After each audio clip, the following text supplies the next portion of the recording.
So the first thing I'm gonna do here is shut off the water, the main water coming into the house. Now, you'll notice I got a water valve right here. I could turn that off.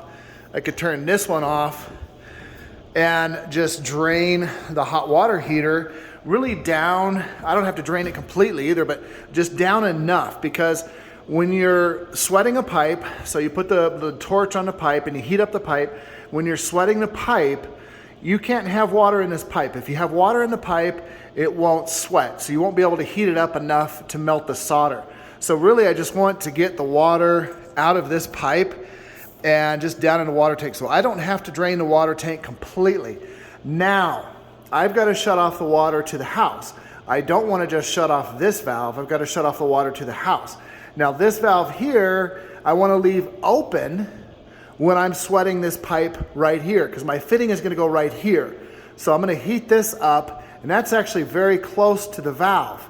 Now if this valve is open, you're less likely to melt the O-ring in this valve. So I need to leave this valve open. Otherwise, I could just go ahead and shut this off and deal with the system right here. But I have to shut the water off throughout the entire house, the main water shut off.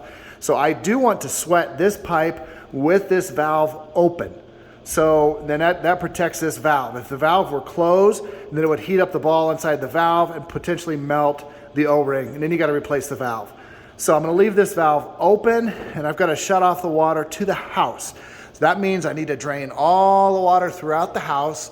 It's a ranch style house, so it shouldn't be very long. So I'm going to open a kitchen faucet upstairs, and I'm going to shut off the main water, and then I'm going to drain this water heater down to where I need it. That's the first step.